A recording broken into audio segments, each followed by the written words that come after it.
can't sacrifice truth because some people are going to actually suffer because of the truth. Okay, another opinion that's put out there, another your truth that's put out there. If you're poor in the United States, it's because you're a victim of the system. Capitalism makes people poorer. Absolute nonsense. Absolute nonsense. Okay, the upper middle class in the United States was 12% of Americans in 1979. Today, it is 30% of Americans. So income mobility means that people may not be in the middle class anymore because they're now in the upper middle class. As for poverty in America more generally, the poor in America are the richest poor people on the face of the earth and in human history. Pew Research points out the U.S. stands head and shoulders above the rest of the world. More than half of Americans were high income by global standards. Another 32% were upper middle income. 9 in 10 Americans were upper middle income or upper income by global economic standards. Only 7% of people in the U.S. were even middle income, and only 2% were poor. According to the American Enterprise Institute, by the way, the idea that the rich are sucking the lifeblood out of the poor, that they're not paying their fair share in taxes, American Enterprise Institute, quote, the highest income quintile is financing 96% of the entire system of transfer payments to the bottom 60% and funding the operation of the federal government. How about the idea that if you're in the top 1%, you are getting richer, but everybody else in the lower 99% is getting poorer? This makes no sense because people change in and out of the 1%. I've been in the 1%. I've not been in the 1%. At some point in the future, I will probably not be in the 1% again. Okay, as you change in life, right now, all you college students, the vast majority of you are not in the 1%. By the time that you are 10 years from now, 15 years from now, hopefully you'll have put your degrees to good use and you didn't major in poli-sci, and now you're actually going to be able to get a job and be in the 1%. Okay, as Thomas Sowell points out, by the way,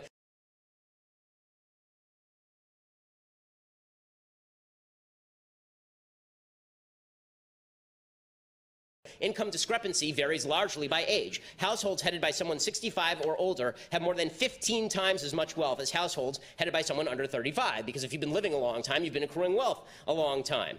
And as he points out, this is not because people who enter the 1% are evil. Everyone who is 65 was once 35, it turns out. Sowell also points out a University of Michigan study showed that most of the working people who were in the bottom 20% of income earners in 1975 were also in the top 40% by some point by 1991. So if you started off at the bottom, you can move to the top in the United States. It's one of the wonderful things about the United States. How do you do it? It turns out it's not that tough. According to the Brookings Institute, you only have to do 3 things to not end up in permanent poverty in the United States. Finish high school, get a full-time job, wait to get married to have kids. That's it. You do those 3 things, you will not be in permanent poverty in the United States. And everyone is capable of these 3 things, virtually everyone. Okay, finishing high school, let's face it, the high school system in America, that means basically you know how to read the word cat, and you have to be spotted the C and the T if you want to graduate high school in the United States. Getting a full-time job, jobs are widely available, and waiting to get married before you have children, which to me is the most inexcusable decision that people make. It just means don't put that thing there without that other thing on it until you're married, you morons. I'm saying that the Boy Scouts have a standard. You must be a biological boy to be a Boy Scout. You have to be a boy to be a Boy Scout. Where's that written, though? In the name Boy Scouts. Because this is a very because for all of human history, boy meant boy and girl meant girl. Boy did not mean girl. And if I call you a moose, are you suddenly a moose? Okay, if I redefine our terms. No, yes, that's right. Men and women are a completely different thing. This is true. Have you ever met a man or a woman? They're completely different. Completely different thing. You can't just say you're a cat. It's not a thing. It's genders. It's not saying you're. Okay, why is that? I don't understand. Why? Okay, let me ask you this. Okay, I won't ask you how old. I will ask you how old you are. Okay, because you're young enough that it's probably not insulting to ask you. So. I'm 22, so I'm probably young and naive, right? No. Why aren't you 60? Why aren't you 60? Because it. And why can't you identify as 60? What is the problem with you identifying as 60? It's not the same as gender. You can't just. You're right. Age is significantly less important than gender. She has cute behavior. You should be fucking ashamed of yourself. She's not afraid to look a man in the eyes. You are fucking scum.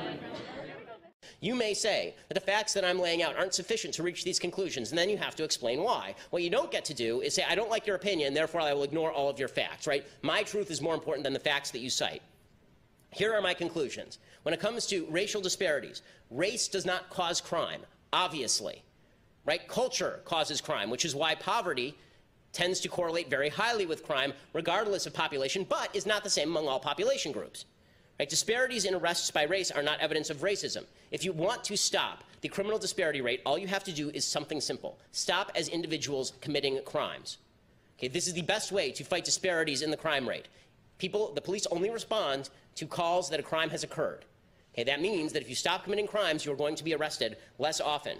Continuing and widening disparities in racial wealth are connected to decision-making. Okay, it is true that when it comes to history, okay, that black people in the United States, because of all the discrimination, start off at a lower point wealth-wise than white people in the United States. Of course, that's true.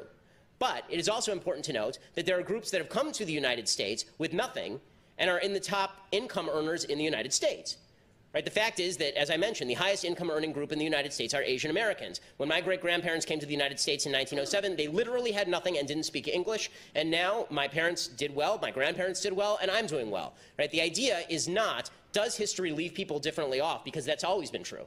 Right? There are always different populations that are worse off or better off under any regime historically. The question is, what do we do right now to make your life better? And sitting around and saying that history has made things bad for me does not solve anyone's problems. You have to identify the problem right now that needs to be solved. And if you're not identifying the problem that needs to be solved and suggesting solutions for those problems, you are part of the problem. Because now you are saying to people there are obstacles that you as an individual cannot overcome. Okay. How about female victimhood? So here's my opinion on female victimhood. Women are not victims in the United States. This is an asinine contention. Women in the United States are the best off women in the history of mankind, and it is not close.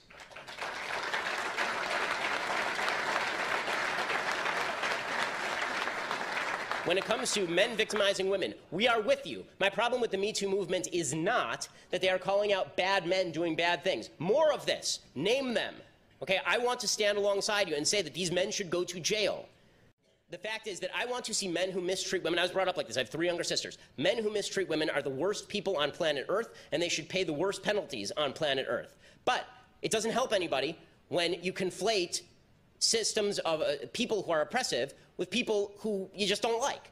Right? When you come out and you say that Aziz Ansari is a sexual abuser or a sexual assaulter because you went on a date with him, performed oral sex on him, and got naked in his apartment twice, and then you say, oh, he took it the wrong way, and the next morning you say, oh, well, I didn't feel good about that, I'm not going to treat you the same as the lady who was raped by Harvey Weinstein. Sorry. Right? This is not oppression of women. This is called having a rational standard for behavior. You're goddamn right. On income, here is my conclusion from the facts that I have cited. You are not tied to your class in America. You can rise. You can fall. Your power is in your hands. No one is standing in your way. If someone is standing in your way, you need to name the person. If there's a policy standing in your way, you need to name the policy. Don't just say that society is barring you from succeeding, particularly not if you're going to a good university like UConn. Don't tell me that people in America are standing in your way and telling you you can't succeed. No one gives a damn about you. No one cares if you succeed or not. And that means also, the bad news is no one cares about you. The good news is that because no one cares about you, no one cares about stopping you. No one cares. So go out and do your best and make something of yourself. You're not a victim.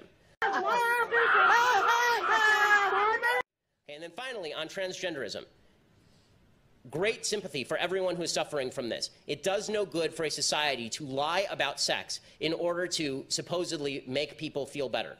Lies are not a path to virtue, nor a path to sanity. Truth is a path to both of these things. This does not mean you can't treat people with cordiality. It doesn't mean that you shouldn't have manners. It doesn't mean that you shouldn't be kind to people. It does mean that it is an imposition on me to ask me to lie about the nature of basic biological facts because it is going to offend you. And my friend Jordan Peterson did a great interview in Britain the other day in which Jordan specifically was asked about this. This woman asked him, why does your right to free speech trump my right to be offended? And he said, because if it doesn't, there is no right to free speech. And because people are saying things that offend each other all the time. This is how we get to truth. Right? Here's my other opinion on this. Pronouns have always applied to biological categories, not subjective states of mind, or even outward appearance. The idea, by the way, that pronouns should be applied simply to outward appearance would make every Bugs Bunny cartoon ever really ridiculous, right? Every time Bugs jumps into the dress to try and seduce Elmer Fudd to get him to leave him alone, we'd have to call Bugs a female bunny. That's not how this works. To claim something that is objectively untrue as reality is not fact-based thinking. To insist that you are a man and to insist that a falsehood is a fact is delusional. If you are a man, you're a biological man, you claim that you are in fact a woman, this is not true. Okay, it's just not true. You may feel like a woman. I don't know how that would even operate, considering that if you're a man, I don't know how you would feel like a woman. It's like saying that I, as a man, could feel like something completely different. I'd feel like a chicken. Like, I can't feel like a woman. I'm not a woman, right? I can feel like maybe I don't belong in my body, but it seems like you're jumping to an identity that you've never actually occupied. But this delusion corresponds to significant levels of depression and suffering, which is why I have said that gender identity disorder is a mental illness and should be treated as such, rather than being foisted off on society as some sort of flaw in society that we could all fix if we just started using preferred pronouns. There's not enough evidence to support that position by any stretch of the imagination. Now listen, as I say, you can argue with any of these conclusions, but you will have to explain why the facts that I cite are either incorrect or why they do not lead to the conclusions that I have stated. Some people, however, are so deeply offended that they feel no need to offer an argument. Instead, they just claim offense. They claim that they're victims, and now they win the argument. You don't need to play this game, because it is a game, and it's a stupid game. They claim I'm just being offensive, or I've microaggressed them, or I'm invading their safe space. Okay, facts are not microaggressions. Facts are facts. No space should be free from facts or safe from facts. Those who insist that I respect their truth, they don't have any truth. They have opinions. Those opinions often oppose truth. I am far more justified in ignoring opinions unsupported by facts than they are in dismissing facts that support my opinion.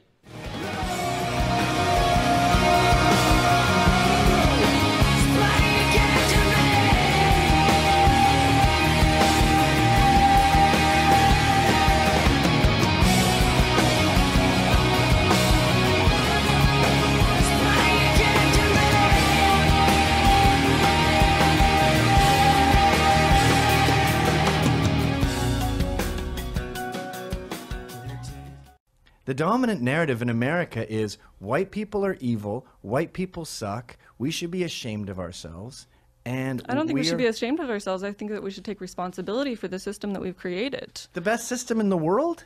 Oh, we do not have the best system in the world. Who has a better system? There are many European countries that are much better off than us. Oh, you mean like the European countries with a higher density of whites, like Northern Europe? That's one way to phrase it, I guess. You don't mean Turkey. No. You don't mean Eastern Europe with the communists. So the only time you can come up with a system that's better than America, it's a country that's more white than America.